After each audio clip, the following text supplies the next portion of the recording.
Bernardo Valente connosco, analista Now. Bem-vindo, Bernardo. Boa semana. Venezuela, em primeiro lugar, porque continua naturalmente na ordem do dia.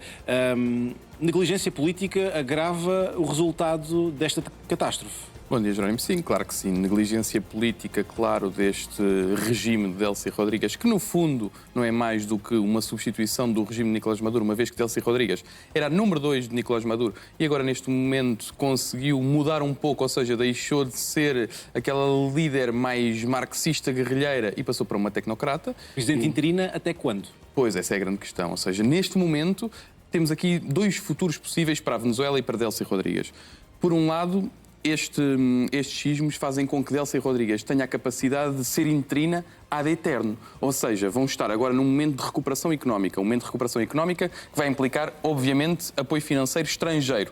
E não se vão convocar eleições no momento em que estamos perante uma catástrofe. E não sabemos se não teremos réplicas eventualmente no futuro, como acabou por acontecer também este fim de semana. Portanto, há a possibilidade de Delcy Rodrigues, por falta de solução ou por falta de oportunidade para convocar novo sufrágio, que Delcy Rodrigues se mantenha no poder e que seja até a escolhida de Donald Trump, no sentido em que, se formos olhar para Maria Corina Machado, nem sequer apareceu na imprensa ao longo destes dias, certo? Donald Trump não falou do nome de Maria Corina Machado, portanto há aqui a possibilidade de termos Delcy Rodrigues como uma interina ad eterno numa espécie de governo fantoche norte-americano. Por outro lado, podemos ter o contrário, que é se realmente tivermos uma gestão danosa dos fundos que forem entrando na Venezuela, e aqui é importante não esquecer que a Venezuela ainda está sob sanções, não todas, porque muitas delas foram levantadas quando foi o rapto de Nicolás Maduro, se quisermos, a verdade é que ainda tem essas sanções e são sanções que também impactam um pouco o fluxo de ajuda financeira que pode chegar à Venezuela, porque é, na verdade, um pesadelo burocrático, principalmente para os privados que quiserem ajudar do ponto de vista financeiro a Venezuela. Se Delcy Rodrigues não conseguir gerir, no meio deste ambiente, não conseguir gerir esta reconstrução da Venezuela, a contestação vai ser ainda maior do que tem sido e aí, mais tarde ou mais cedo, este governo interino terá que ter pelo menos uma data, porque Donald Trump, no início, falava em 90 dias. A verdade é que já lá vão esses 90 dias, não se fala de novos líderes, não se fala da possibilidade de um processo democrático ser instaurado na Venezuela, mas isso seria fundamental. E lá está, temos dois caminhos aqui. Ou Delcy Rodrigues se fortalece, caso consiga não só gerir este momento, mas também tendo ali o apoio e o backup de Donald Trump, ou então, caso esta catástrofe se repita, ou então seja mal, os esforços de recuperação sejam mal organizados, ou passem, por exemplo, pelos grupos criminosos que têm já saqueado algumas partes da cidade, como é sabido, aí Delcy Rodrigues fica num momento mais frágil, mas não nos podemos esquecer que, por exemplo, o irmão de Delcy Rodrigues é também o presidente da Assembleia, portanto, há aqui uma espécie de compadrio ou de familiarização dentro do sistema político venezuelano que também não permite a que grandes forças opositoras possam surgir, e muito menos num ambiente como este, neste momento de catástrofe. E tendo a ver, Bernardo, um controle e uma gestão também do dinheiro que a Venezuela vai receber, qual é a probabilidade de não haver corrupção associada a esses fundos? É muito difícil partindo de lá está da elite, porque estamos a falar de um país que está sob sanções há muito tempo, portanto uma economia estrangulada há muitos anos, estrangulada principalmente pelos Estados Unidos, como sabemos, e não é por agora este governo ser mais pró-norte-americano ou por se ter adaptado às exigências dos Estados Unidos que isso vai mudar, ou seja, a possibilidade de termos mais uma vez grandes níveis de corrupção com este financiamento. Ainda por cima, o financiamento vai surgir de todo o tipo de fontes, portanto estamos a falar de financiamento de organizações intergovernamentais, estamos a falar de financiamento de outros Estados, estamos a falar de financiamento de dadores privados. Portanto, tudo isto faz um grande bolo e esse grande bolo terá que ser muito bem gerido e com um escrutínio claro. Agora, o problema é quem é que fará esse escrutínio e por isso é que está muito sujeito à corrupção, porque no momento em que entra este fluxo financeiro para a reconstrução, primeiro é preciso ter prioridades e monitorizar aquilo que é reconstruído e depois também ter alguma transparência e escrutínio na forma como este dinheiro, que passará a ser dinheiro público, será utilizado. A verdade é que, por aquilo que dizia, ou seja, por termos aqui um ecossistema político dentro da Venezuela que passa pelos mesmos líderes há muito tempo, portanto, um chavismo que passa para madurismo e que agora passa para uma doutrina ou pelo menos um crescimento da esfera de influência da família Rodrigues, faz com que não haja um órgão de transparência capaz de garantir isso. Claro que essa transparência poderá ser feita por órgãos externos, mas também no momento destes de catástrofe é sempre difícil perceber, e no momento em que também as infraestruturas venezuelanas já não eram as melhores, como sabíamos, sabíamos, no momento em que há muita dificuldade em fazer o resgate, será sempre difícil perceber para onde é que vai todo este financiamento e claro que é um problema e que se estende a toda a população, porque vimos até já as forças militares, que as forças militares têm sido enviadas para o terreno para lidar agora com o processo de reconstrução e vimos algumas imagens de forças militares, de forças de segurança, elas próprias a saquear algumas lojas que ficaram parcialmente destruídas. Portanto, todo este estado de caos não ajuda a que haja mais transparência nestas fontes de financiamento, por exemplo. Forças de segurança que foram vistas a pilhar, também grupos criminosos, mas as pessoas que precisam de comida e bebida são, de facto, aquelas que, não diria justificar, mas a sobrevivência justifica isso. É preciso comida e água. Claro, a sobrevivência justifica e esse é o grande problema que temos em praticamente todas as autocracias ou em países que viveram durante muito tempo debaixo deste jugo repressor de um líder, no caso de ser uma ditadura unipessoal ou então de uma família ou de um grupo político, que é falta realmente à população, falta tudo aquilo que estavas a enumerar, que são as necessidades básicas da população, mas por outro lado temos depois uma grande discrepância, o chamado índice de Gini. Portanto, temos uma grande discrepância relativamente aos outros da elite política, da elite financeira, que vivem muito bem. E esse índice de Gini é precisamente essa discrepância entre uma classe muito alta e uma classe muito baixa. E é isso que vivíamos na Venezuela e que vamos viver ainda mais, porque não nos podemos esquecer que, apesar de todo este fluxo de financiamento, as pessoas também vão precisar de financiar a reconstrução das suas próprias casas e tudo isto é penoso para um país que está sob sanções há muitos anos e que vive, como sabemos, em condições muito precárias há décadas.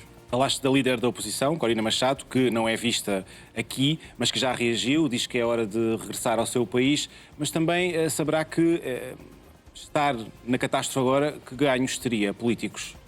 Bom, tem uns ganhos, ou seja, ganha se Delcy Rodrigues perder naquilo que é a sua capacidade de gestão. Portanto, Maria Corina Machado começou logo a perder também quando se dá o tal rapto de Nicolás Maduro e Donald Trump, na conferência de imprensa logo a seguir, em vez de dizer que tinha Corina Machado em boa consideração e que poderia ser a próxima líder, o que diz é, bom, a Venezuela vai ser um país mais rico, ainda não tivemos nenhuma decisão sobre aquilo que será a gestão venezuelana, ou a gestão norte-americana da Venezuela, se quisermos. Quando toda a gente esperava que fosse impulsar Maria Corina Machado, ou pelo menos dar-lhe um sinal de força. Não o fez. Maria Corina Machado ainda teve ali uma ou outra atitude em que procurou, através do Nobel da Paz, agraciar Trump e daí puxar um bocadinho Trump para o seu lado. A verdade é que não conseguiu fazê-lo com sucesso. O líder eleito não seria Maria Corina Machado, seria Edmundo González, se realmente tivéssemos eleições justas segundo os resultados do ano passado. Não aconteceu.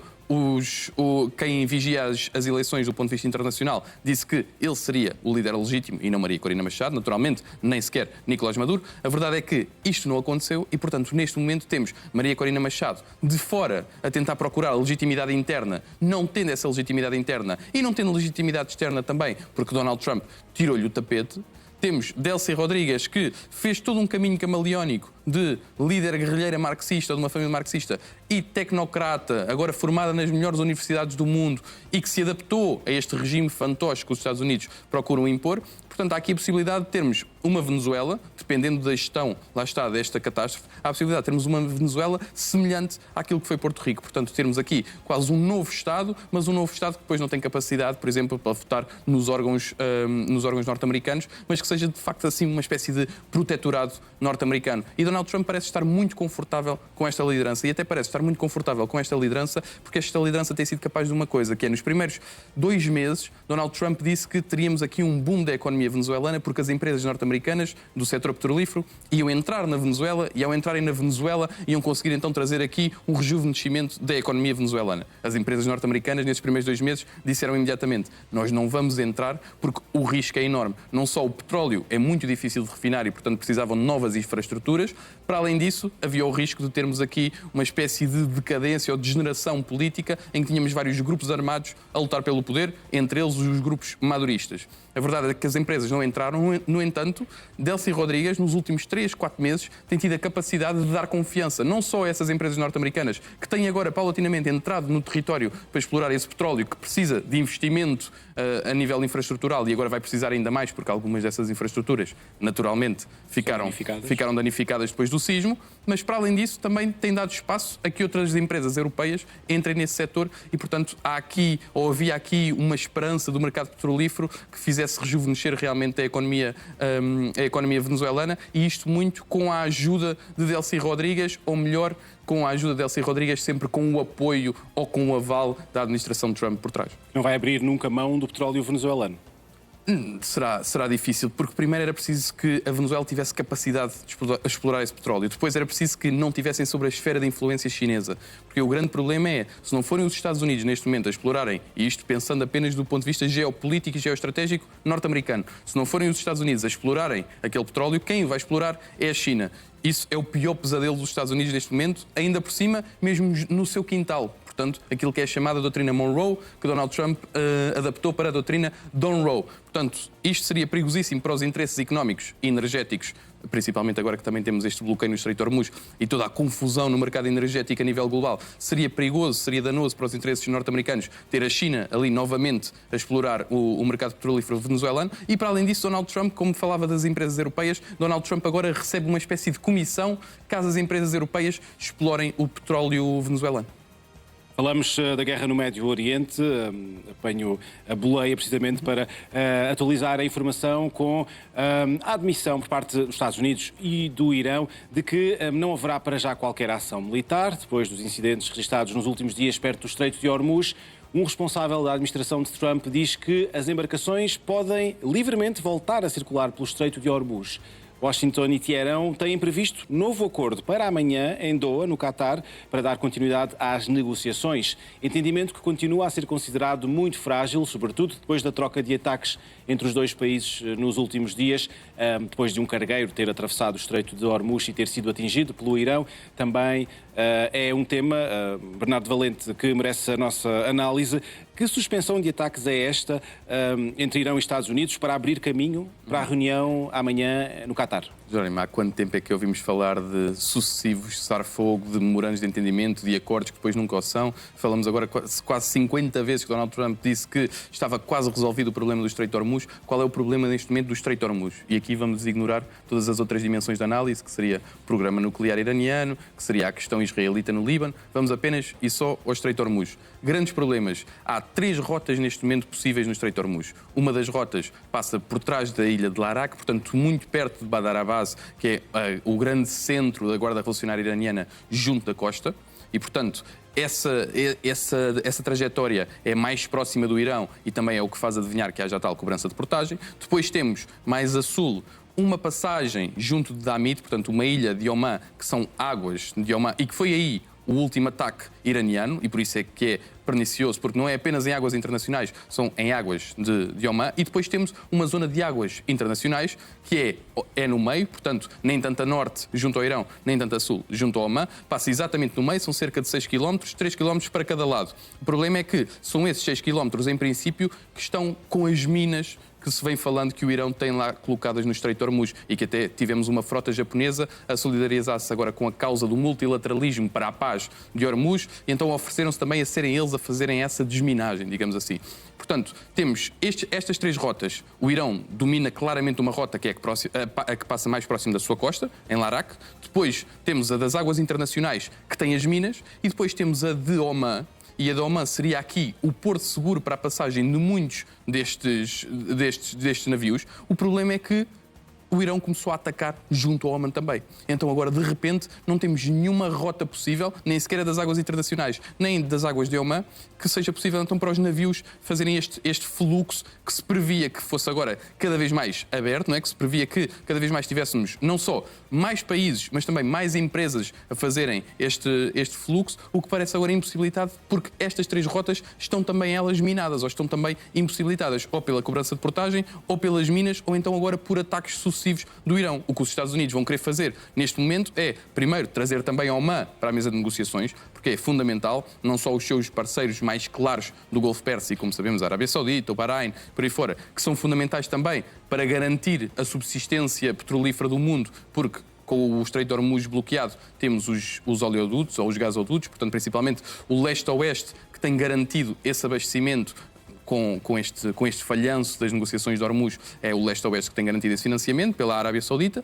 Por outro lado, tem que trazer, como estava a dizer, Oman para as negociações, porque Oman tem que ter uma palavra nesta negociação. Ou seja, se Oman está no lado sul e se tem uma rota clara por onde podem passar os navios, e se esses navios podem ser, lá está, apoiantes, aliados dos Estados Unidos e mesmo navios norte-americanos, é do interesse norte-americano trazer também Oman para a mesa das negociações. O problema aqui é, e por isso é que estamos bloqueados e provavelmente continuaremos bloqueados, mesmo depois desta ronda na terça-feira em Doha, é que o Irão não quer que Oman venha para a mesa das negociações. E, portanto, o Irão rejeita qualquer terceira parte, incluindo Israel, incluindo até o próprio governo libanês, que tem aqui uma escaramuça com o Irão, também devido à questão do Hezbollah. E, portanto, se o Irão se mantiver nesta postura intransigente, bom, perdemos todos, mas perde principalmente o governo norte-americano, que não consegue sair daquela zona por muito que queira. E no fim de semana trouxe aqui um gráfico em que se percebia claramente que a taxa de juros é enorme no Irão, o desemprego é enorme no Irão, muito maior do que nos Estados Unidos. Só que a questão é, o Irão não se vai sujeitar a novas eleições, não vamos ter uma guarda revolucionária a sair enfraquecida deste conflito, independentemente desses índices. Os Estados Unidos, apesar de terem, obviamente, uma taxa de juros muito inferior, apesar de terem índices de desemprego muito inferiores, bom, tem o sufrágio, não só o de novembro, mas tem um sistema democrático de checks and balances que obriga a que a administração de Trump queira sair o mais depressa possível e que não tenha essa capacidade porque o Irão se mantém intransigente. Lá está. E crise económica, como referias, no Irão, também nos Estados Unidos os efeitos da guerra estão a ser sentidos, mas isto leva-nos até à Ucrânia. Vladimir Putin, nas últimas horas, reconheceu pela primeira vez que a Rússia enfrenta escassez de combustível, mas desvaloriza os ataques cirúrgicos lançados pela Ucrânia. Как я уже сказал, ущерб есть, но все поврежденные объекты довольно быстро восстанавливаются, и возникающие проблемы критического характера не носят. Все у нас работает стабильно и с большим запасом прочности. Все эти террористические вылазки никак не влияют на ситуацию на фронте. Вот это принципиальная вещь. Все удары, куда бы они ни наносились по нашей инфраструктуре, они абсолютно не влияют на положение на фронте, на линии боевого соприкосновения. Putin a desvalorizar os ataques ucranianos cirúrgicos, mas, Bernardo, há vários sinais que contradizem Vladimir Putin. Claro, é tapar o sol com a peneira, principalmente se olharmos para o sul da Ucrânia. Portanto, o que temos tido nos últimos tempos, principalmente nas últimas 2 semanas, é uma estratégia que se prende então com esta zona sul, principalmente ali junto a Kherson, que é o Khyberno Spit, que já falámos aqui, portanto uma espécie de um istmo onde a Rússia tinha algum armamento, e tivemos pela primeira vez uma bandeira ucraniana, pela primeira vez desde o início do conflito, uma bandeira ucraniana hasteada neste istmo, provavelmente hasteada através de um drone, mas de qualquer das formas, bom, é prova que os russos estão a sair desse istmo, um istmo que liga aonde? À Crimeia. E o outro objetivo é precisamente esse, é tornar a Crimeia, bom, deixar de ser uma península e passar a ser uma ilha, ou seja, isolar completamente a Crimeia.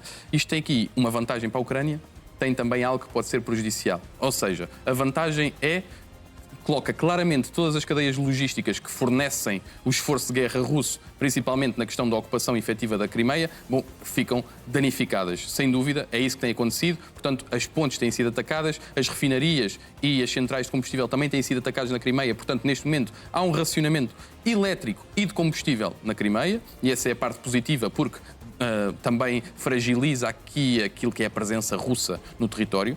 Por outro lado, se quiserem realmente, e começa-se a falar na área internacional, de possivelmente a Ucrânia retomar esse território, é preciso mais. Ou seja, é preciso que haja uma ocupação efetiva, e uma ocupação efetiva desse território depois também precisará dessas cadeias logísticas. E por isso é que a Ucrânia está aqui numa situação difícil no sentido da Crimeia, em que consegue causar a disrupção e assim afastar as tropas russas, mas por outro lado vai ter alguma dificuldade também em ocupar efetivamente o território no futuro. Veremos, porque percebemos aqui que quando Vladimir Putin assume que de facto há dificuldades económicas na Rússia, bom, isso é óbvio e está à vista de todos. E não há só dificuldades económicas na sociedade no geral, há também dentro do exército. Temos militares a queixarem-se desde o início do conflito daquilo que é a sua remuneração. Para além disso, a tentativa de trazer novos militares que antes era no eixo do mal, não era naquele eixo anti-ocidente, que era, por exemplo, na Coreia do Norte, que vimos muitos militares norte-coreanos a alimentarem esse esforço de guerra no início. Depois, aos poucos, quando esses recursos humanos se esgotaram, passou para um eixo mais africano. E a verdade é que os países africanos também apertaram o jugo regulatório nesse sentido e já não deixam as pessoas sair para a Rússia para alimentar o esforço de guerra russo.